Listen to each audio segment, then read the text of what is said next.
ڕێز و خۆشەویستی هاوڕێیان، ئەم جارە بەرنامەیەکی تایبەت لەگەڵ یەکێک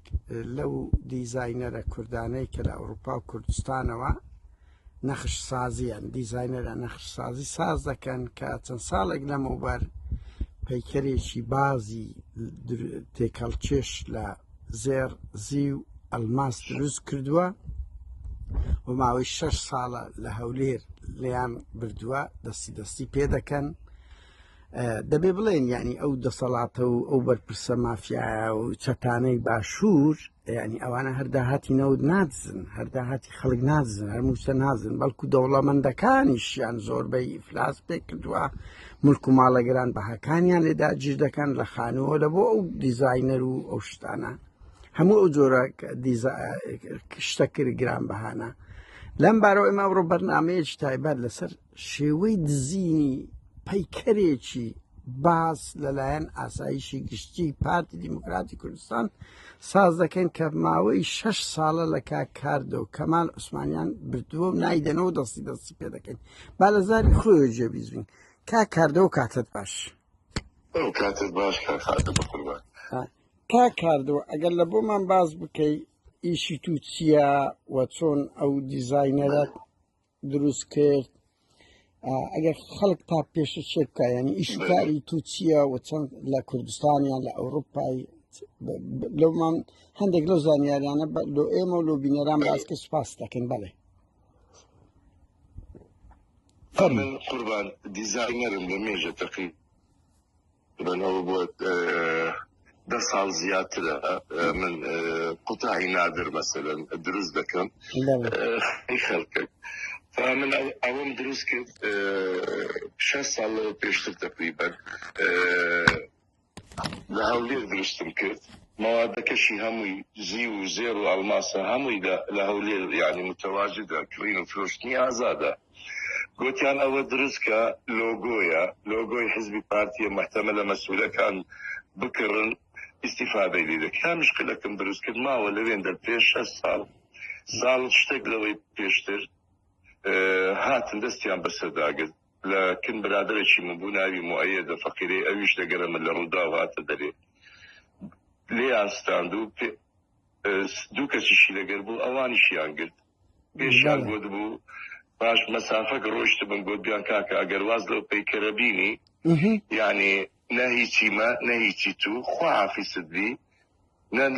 چێ پێی گوت بوو کاردۆ چێ پێی گوت ئەو خەڵکانەی گرت بوویان قوربان دیار نییە چێ نەگرتیتیان کاردۆ واللهی با قوربان ئەوانە بەخۆی وەلەو ڕوودا و لە لیقایەکەی لۆمەکەی هەمووی یەخستە سەر ئاسایشی هەولێرێ بەخۆی ئاسایش نەیگرتیە بەس بەناو شتەکە لەکن ئاسایشە بەخۆی دەستگای پاراستنی چاکسازی بەختیاری کە مدیرەکەی ناوی ساڵح قادر سەفتیە. ئەو زەلامە گرتیتی و زەفتیشی کردێ دەرێ نادەمەوە ئەگە پێت دەکرێ بڕۆ لە خۆت وەرگرەوە. ئەوە بیدایەتی باشە کاردۆ قسەی خۆ دەبیر نەچی بە چ بەڵگەیەکە مەسەلەن ئەو کابرای ئاسایش بردیت مەسەلەن کە پاراستنە قوربان ئاسایش نییە ئەوە بابیشی پاراستنە بۆ زانیاردەم دەی ناسم بابیشی بەرپرسەکی دۆسەی پەکێ بار هەڵ ئەزانم بەس یعنی چۆن زانیت کە ئەو کابرای شتەکەی توی بردیە لە کاتێکدا مەسەلەن ینی ئازان بەڵێ ئەمە لەو بۆ بینەرانمە بەڵێ ئەگە نازانوانە هەموو شتە دزن بەڵێ ئەمن چارمان هاتچووی ئاسایشم کرد نەیان دەوێرا پێم بڵێن ئەو ماڵە لێرە نییە چکە 3 کەسەکەی گیرا بوو لە کرەوان بوو سەلاحیەتی پاراستنیشیان نییە خوایە ماڵش دیار نییە دەچوومەکەن حاکمی حاکم ئەوانیشی بەدەردا بابە لەسەر گیرانە ئەمە صاحب ماڵت ئەمن لۆ ناگرن لۆ خەڵکی دیتاگرتیە ئەمنیان نەدەگرت یعنی لەسەر حاڵی خۆتان کە مولکەکەتان لەداگیر کرا ئەو شتە گران بەهایە ئەو 3 کەسی شتان لێ دەستگیر کرا بوو. بەلێ بە قوربان 3 کەسمان 9 ڕۆژ لە ژۆرێمانەوە بەبێ تەحقیق بەبێ سوالێک بەبێت شتێک بۆچی 9 ڕۆژیان قەپات کرد دەریان هینان بەس پێیان گوت بوو گوت بیان ئەزیەتان دەدەین ئەگەر ئەنگۆ ئەو ماڵی بەجێ نێرن و ڕاست بڕۆ ئەوانش گوتیان بابە ئامانەتە ئەمە ماڵی او كابراي اما تجوابي چه پێی ورقتمان بده چه پێی گوت او مفرزي بسريان دادا بن سوبن مالكيان بردبو او انا جماعتي بنكي باختياري بنکەی پاراستنی چاکسازی پاراستنی باختياري چاکسازی بله بله امن چوم خجامش خلچ هوليري ما خلق دناسم بواسطه يكشي چوم كل لقمان شيخاني بله لقل لقمان شيخاني لقمان شيخاني پلی چییە کاکە مثلا قسەی وا دەکەی بزانین خەڵک چییە بله لو پلی چییە والله اوانا الرتبه نابستن كقادر اوانا مدني دادنيشن بس يعني ديار بو مسؤولك بو يعني شخص شي عادي نبو وای مزقاء ما لقى كرت بله هلات اي شلات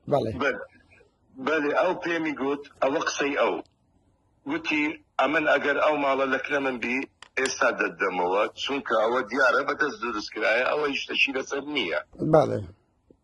بس وشي هستان بروم نامي دريشكم لسرد يك سؤالي ليكدم امن زاني مالك لك نوانا بمني ود او مالا تأثيري لسرد كردية ماديا ومعنويا قلتم بلي بهور نوع تأثير سكلو او سؤالي لمن دكي اگر او مالا لك نتو نبي يعني لو دائري نبي بخوي راسا مشينا لكن او نبي بس لكن صالح مديري وانا مشينا نيوي او اما سيزار مقابله لقمان شيخاني مكبيا هر سيزاري نتيجه زينب سي صالح سفتيات سي كوري قادر صالح سفتيات ببورة قادر صالح سفتيات لقمان شيخاني يعني او مسؤولي بيا قربان كقادر يعني مسؤوليتي قادر مسؤوليتي يعني لقمان مسؤوليتي لا صالح قادر مسؤولي هم بنك كي باختياري يعني او مديره بله او لا بله او زاره يك تومكن برادر تشيدي حزم ليني نايبينم امني ناردا كن كابرا تشي وش تومكن يا من دمزاني شي غوتي امن ناوم كاويه بس بخوي كاونيا هي واسورتيا بله او زيغري صالحيه او لا قصه كردن زور محترم بو او زنازانم يعني امن او حقيقتك اذا بيجرموا قوتي بيشمان قوتي او مالت بداتو سوكا هيڅ شي لسر چه مالکت بداتو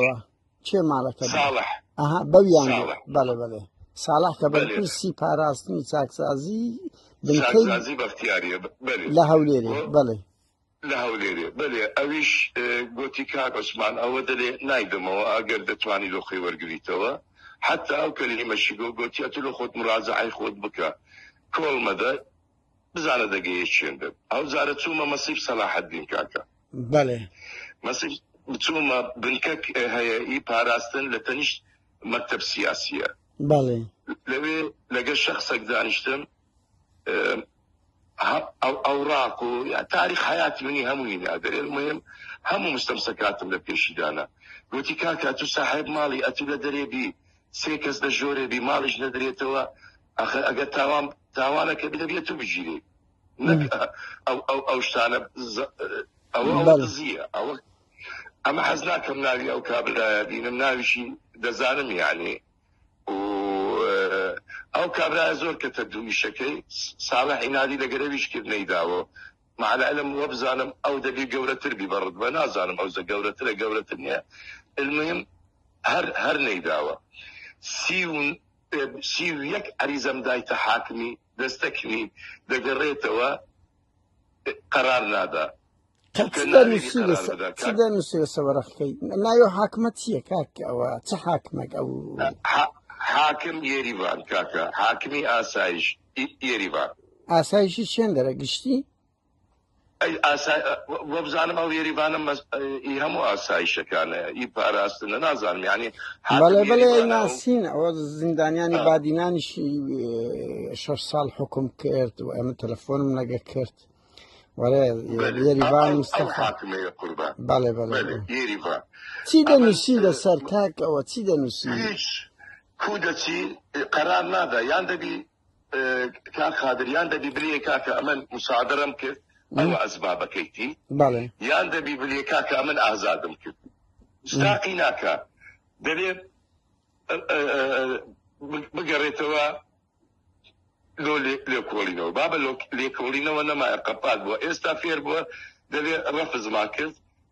زاره شي دي بابيتوا اي باشا كاكا تشويتا اثار قربان ئاسار کتابی خۆی نارتۆ دەبێ بابە ئەوە هیچ علاقەی نییە لە بۆ سندیکەی زێڕنگران دوو جار بە کتاب بینی نردیتیانەوێندە سندیکە نووسیتی با بە ماڵەکی ئازادە سەد پەیکەری ئەو هاوە لە بازاڕی هەیە جاری دووەم دیستان نردیانەوە عینی جواب درراوە یعنی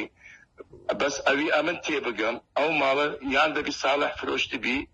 یان ئەمن مستەمسەکاتم دەکردە حەزم لێ نییە ئەو ناوانە ئەو دەنگانەی خەڵکی بڵاو بکەمەوە چونکە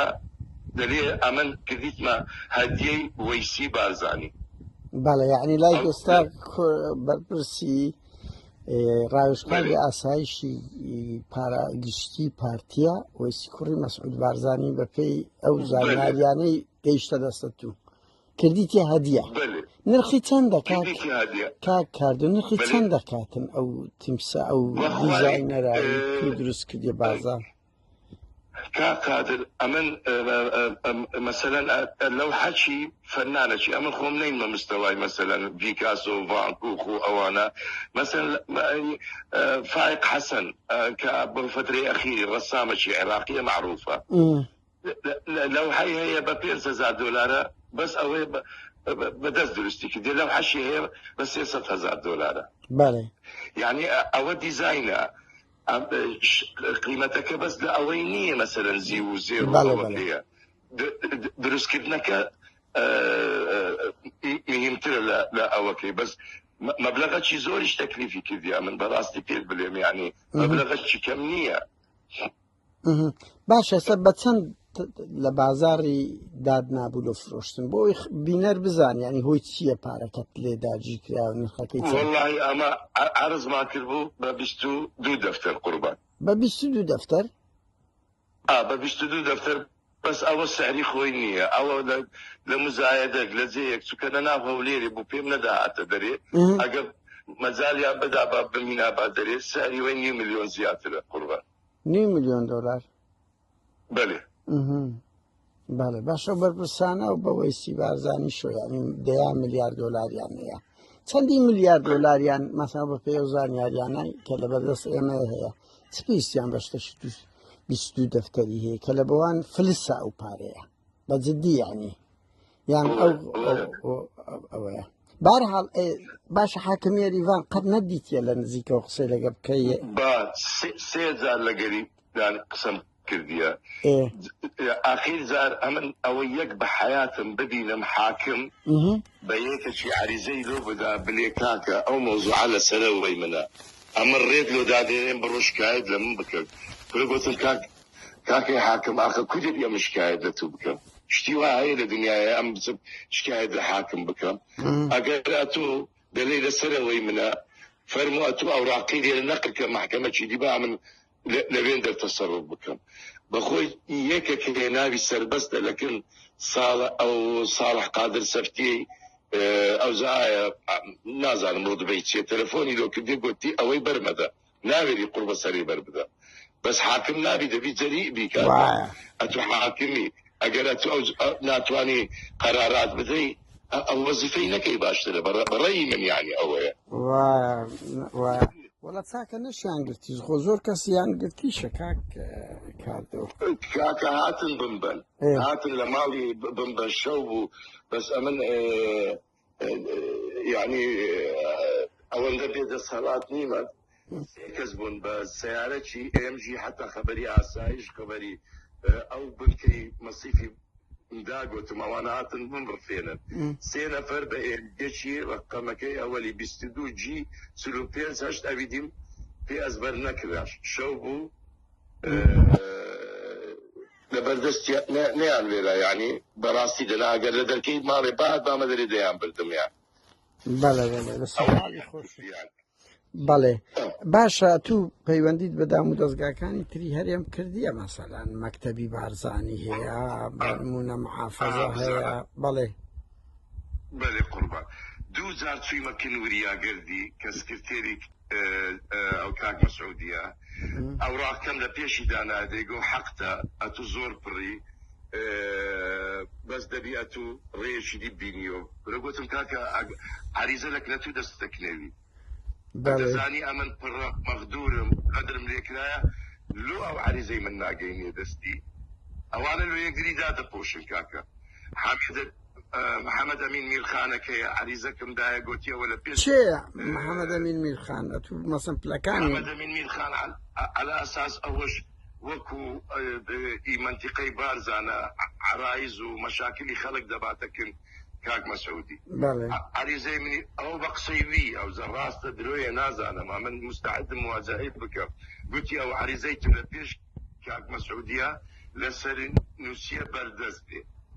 بردست بي نازانم امن معنايتي او تيناك المهم اوش رويش وزاره داخلي رقمه شيء صار يكثر برادر شي عزيز دوي هنا ما مكز او رقمي نازاني اتصالم كر كلام تقديم كر او سي مانغوني وا اخيري روجك تورا بمغوتم كاكا انغو سي مانغوني وزاره داخلي كتابك بك جوابي نيتو لبرا ويتسونكا صالح قادر سفتي شيجي براي الريبر احمدي ذاك لو يناوي قصي لقبك هيك ليش جواب نبو وميت خوش ناقصنا قلت يا عريزكم لو بنسى بواسطه محافظي لبو رئيس وزراء با دو روجي عمل لبيش مكتبي رئيس وزراء دادني والله وبالله يا وسي ما نقولي وا اسا جوابي تلفوني شو ناداتو خور فقير تو دەست لە بۆ خەڵکێک دەبێ ئەوانە فەقیرۆکەن یعنی تەهامە عێدین معروفن زۆر بەیان قادر دەست دۆ چێ بەمەوانە حکومەتن وەزیر داخلیە محافظ وایە وەزیر ناوخۆ تا حەدێک دەوری هەیە إخواني دزلو شيبهم يعني عريزكم دا لبو الدكتور محسني برادر شي عزيز خويا أنا أو بياري خويا أنا يعني رتبتي برزي شي قلت اسميني دابا مكن دكتور محسني بله على أساس لجنة تشكيل بوا هيش تقورني حتى إستا باشي هنجي كوتشي دريجي أنا وكم لفكر كده لبش كاد مسعودي راودستي داشي نخوز بولا خستخاني أين أو برادر عريزة كيني داي قوتي أو غدري لكرايا أو عريزة بدل كاك مسعود أيش شيء خبرينا إيه بتشي بيم كاك هذا يعني بيجمان جيش هذا مسعودي بس ده بيأو تشي بيتن بتنتواني يعني تمثال شيء خلق بقرن يعني تهيزك هدي والله نازانم يعني ديارة أو صالح قادر سفتي ديارة أو رئيسي هريمة تيناكم سلم والد الناس بخويك بله یار بوزانی نما دوای او دو دیدارکی خو مانگه لقمان شیخانی صالح قادر سفتی دادنین که هر دوشان تلفونەکانیان لە ترسان داخست يعني مش بيوندين بيان كرت بو إلى زاري وانش يعني بقينا قناعة أو الرأي تو بس رأي وانسيا شكو تو ما تجي جوريا كأوان تو مدبارن أو بيكرة بزرب ولو مع بيني أساي شهري مشيتي أو بيكرانة بدوزة وملك مالي خلق بقرين تو نقدر جيبك همشتك لكردستان كاكار دبوته كوميديا يعني أتكان جيتوانا بوتوا بله بلى كان قادر يعني أوله معلومات آخر أو جماعتي بنكي أو مصيفي بيدرين أو أجنس أبيندك بله تلفوني عن لو كردم عريزتي سي لا بري أو لكن ما هو مستمسكات أنا همو بله لبو منو سينغوتيان باشي رودا وسد بسراتي لبو مامتنيرا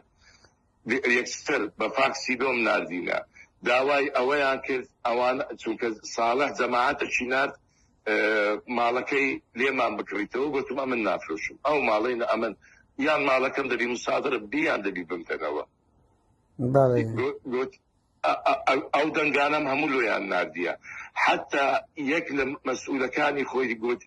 دەلێتن ئەمە ئەوەمان کردیتە هەدیە پێمان نایێتەوە لۆ وەیسی بارزانی حتا ئەو دەنگەم لۆیان ناردیە يعني أجر تيناك سلم والد بليتشي أبي باي بتقول كذا يعني بالفسارة شيء أمنيه يعني عادي خويا أنا قربان بله دنجك لك كني أنا بس أنا تواني بقى كن ويسي بارزاني بيبل بابا وملكي منه دزيت يعني نوك أوانا بهديان دا يعني لينا دقران بقى لينا قرن كاشي من لينا قرن بقى أو جي أتودة تبي أما تنزر شوما مصيفي لقر يعني وريا قردي بيرجني لنارد جوري نيش أما بسم جوري باشا كاردو يعني أتو للرداو لقاءك تكرديا وسير بك الرداو جدي أو كي صدى زولينيتن لدواي أو ديداري الرداو وازانم تشتشو شت بون زياتر تسبو تسرويدا شکایەتی لێ کردینە ڕووداویان دایتە ئەوەی چی پێ دەڵێن محکەمەی چونکە ئەوان تەلەفۆنی ئاسایشیان کردیە ئاسایش ناتانی چ معلومات دەستکە هیچ معلوماتی لەکرد نییە تەلەفۆنی شورتەیان کردیە شورتە هیچ معلوماتی نەبووە بدا ئەوجا ئەوان یەک شتیان هەبوو ڕووداو ئەوان نازانم نەیانوێرە ناوی ساڵحەکە بینن چکە من لە مقابلەکەش گوتم کاکە ئەو ماڵە لەکەم فلان کەسیە دەلێ نادەمەوە من حتى لە مقابلەکە ڕجام لە رئیس وزرا و کاک مەسعودی کرد گوتم کاکە ئەوە بە ناوینگۆ ئەو تەعەدایە لە من دەکرێت شەخصی شەدەکە ئەوان بەرپرسن ینی کە ئەو هەموو دۆسیە ینی ئەوان بەرپرسی باڵان هەر دزێک دەکرێت ئەگەر نەگیرێ ئەوان تۆمەتبارن لە پشتیویشی بەڵێ گوتم کاکە یارمەتیم بدەن بە ناوینگۆیەوە ئەو تەعەدایە دەکرێت باشە والله وبالله چەند ئەتوو خبرێکت دایمێ ئەوانیش ئەوەندە خەبەر کەسیش اتصالی پێ نەکردمەوە یعنی نازانم مەسەلەکە چییە یعنی ئاسایشی شکایەتی لە ڕوودا و لە توش کردیە ئێستاکە کە ناوتان زڕاندیە وانە با بێم نەدبن ئەمن لە منیان نەکردیە هیچ کەسێک شکایەتی لە من نەکردیە ئەمە ساحب ماڵم لە جیرای مەعالەمێتی جیرایە یعنی زۆرم پێ سەیرە مەوزوعەکە چییە ئایا بەس لەبەر هەندێ ئەمن کوڕی کەماڵ عوسمان ئاغەیمە ئەگەر ئیلا ئەو مەوزوع هەبی ئەو جارەش لەسەر مەوزوعە من کا قادر والله هیچ خۆم کرد ڕاکەم لما حاکم شکایت دەکەم دەست بە محکەمەی بەردایە بدرالی شکایت دەکەم ئەوە 5 جارە ئەوانە غەدر لەمە بکرد لە ساڵی 68ەوە حتا ئێستا چۆن 5 جارە غەدرکە کاک کاردوڵی 5 جارە غەدر دەکەن 68 ئەو هەموو کەس دەزانی کەمال عوسمان چیە نامێ بس ئەو تاریخە کەونەی بینمەوە گۆڕێ ساڵەکانی نۆهات ئەمنیان گرت ئەمنیان هاوێشتە ژۆرێ عادل بۆتانی مدیرە ئاسایش بوو 7 مانگ بوو تشتێکا من لەوێن دەربووم ئاخیری گوتیانەوە والله سوالم دەکرد نە تحقیقم هەبوو نا ئەوراقم هەبوو نا تشتێکم هەبوو ئەرێ کاکە من لۆ لێر و کارەمە دەیانگۆ ئەتوو بگە سەرەوە ئەخیری خوا خێریەکەکی بنووسی نازانم کو خەبەر گەشتە کاک مەسعودی وە دەلێن نازانم ئەوزا قسە شوەیە یان نا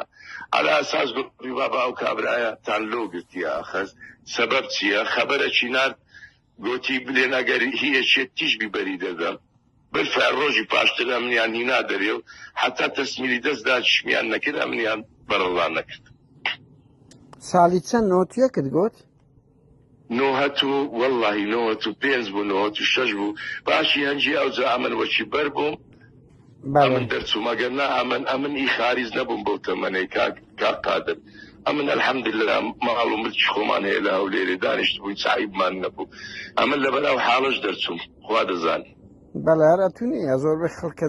ئەو خاوەن بەهرەیەکن خاوەن جوانیەکن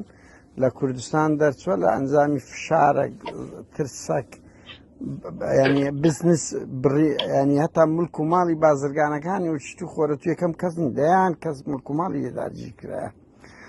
زۆری دیم لێ ڕۆشتیا من وا باز ناکەم یعنی ئەمن ئەوە 20 قسوور ساڵە لە دەرێمە 14 ساڵ ئەمن نهاتمەوە هەولێرێ یەک سەفەر 14 ساڵ بە سەپۆرتم هەبوو هەمووشتم هەبوو لە وڵاتی دی مەسەرەن داکم دەدیدیان ئەو نەچوومەوە هەولێرێ 14 ساڵ یەک سەفەر بۆ لە ترسی ئەوەی نەوەک دیسان بتگرنەوە کاکە دیسان تەشقەڵە چیریمان پێ بکەن بۆ تاچی لێ بێتن یعنی لە نیشتیمانی ئێوە خۆ پۆلیتیکیش نین ئەوە ڕەخنەگەری ئەو دەسەڵاتەش نین ینی بازرگانی کوردیش دیزاینەرەکە کە زەرورە ئەو نەوە عەش لە کوردستان نەبی بگاتە ئەو ئاستی 14 ساڵ نەتوانی بستەوە ئەو نیشتیمانەی بەڵام هەر لەو هەولێرەی پڕ لە بەعسی پڕ لە ئەمنەکان پڕ لە ئەنفالچیەکان ینی بەجددی ئەوە کاردەوە یەکێک لە بنەماڵە ناودارەکانی هەولێرە ئێمە هەو ئەدایانی وەکو ئێمە تاوان نییە ئێمە نەتوانین بچینەوە ئەو شارەی لێی لەدایک بوونە بەڵام ئەو هەولێرە بە ئاشکرا بەعسیەکان لەناو هەولێر دەسوڕێنەوە و تازەی بنەماڵەی سەددام دادن ئەو یەکێک لە شەرمەزاری هەرە گەورەکان بێ ئەوجە تەحەداش لێ بکەن والله وبالله او غدري او زار لمن كرايه امن سومو اگر امن مشتكم هبايا بس سواري تياري دبم لهوليري بمخواري لا هوليري هات مخواري بعناديش سوم قوتم با امن بقرن دبتو دنگ ديسان او كابرايا يان لوجت او غدر قورانا يان ليكرايا لو ديقرن امنيان نقد كاك خادر حزم لي بوبم قرن والله وبالله وتلا يعملوا لو قلت نيت سوبم ne yaptım? Yazda uçi topi amniyan lav sari lo sari hinaya bildiya hiç de göreni. Ayet amten agam kuram yek taqa nafarim baba ne takdarım ne tiştakim. Lola من دترسين يعني من نازم لمن دترسين يعني ده تاني غدر ما اللي بكن تعدا ما اللي بكن تينا كم مسألة كتير. واه. برحال كردو ما دزان أو تو يكم داجي كاري لملك مال نيا ودزريجي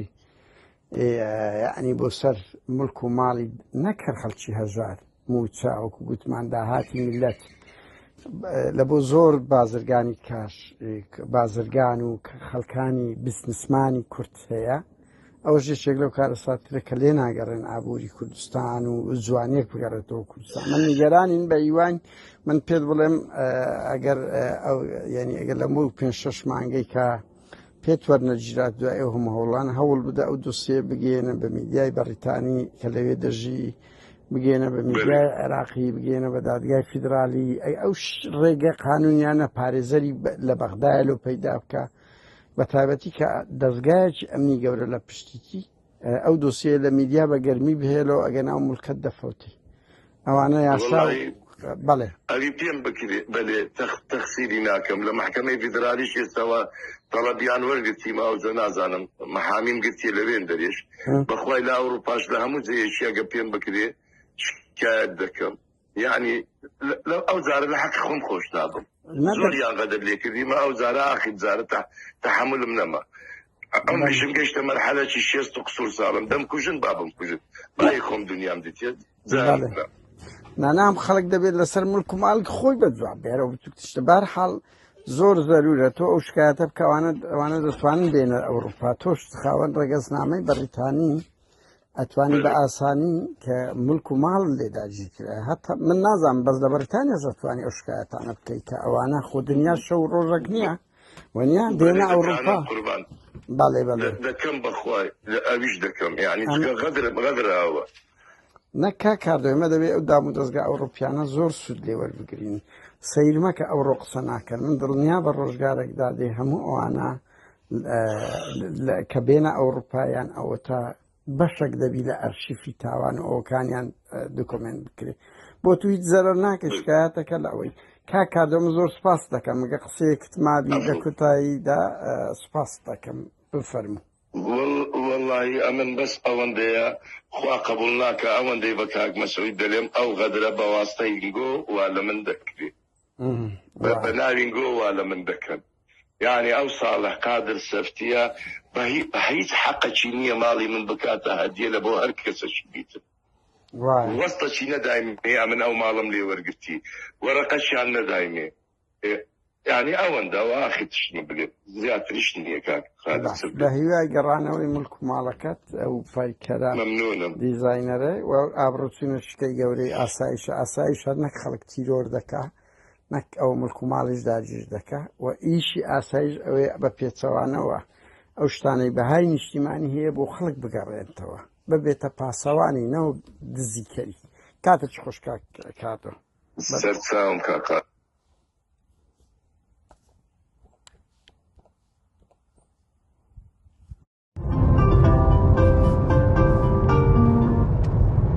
کاک لوقمان چۆنی؟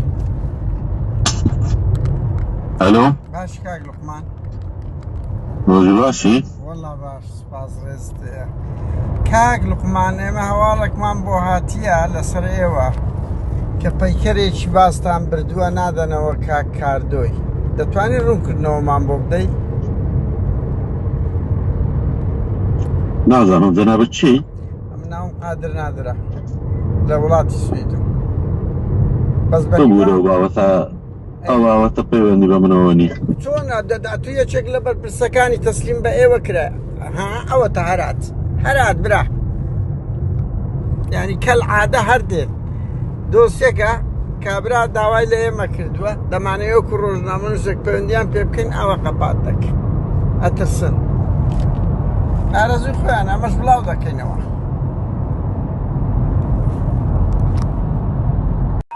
کاگا خەڵق چۆن از باشیم برات تو چونی؟ وەڵا باش سپاست دەکەم وەزت کووە باشم ممنون تو چاوانی وضعیت چونه؟ وەڵا زۆر سپاس کاک عەبدولخالق وەڵا یەک پرسیارم هەبوو ئەو برادرانەیەکێتی زۆر لێت پەستن ئەم کەسێکم لە دەرێمە هۆی چییە ئەوەندە ناوت هۆی چییە ئەو ماوەی زۆر زەخت لە سەتوو هەیە باست دەکەن جنابت کیه؟ جنابت نمیاتی من ناوم قادر نادرە بەس قەپات نەکەیت تیکایە نه بخیر بشی سر چاوا نانە مەڕۆ عیبە تو تۆمەتەکی گەورەت لە ملیە شەرمە وەرە بڵێ ئەو پارەت کوو بردیە وەرە داوەش شەی ئاخر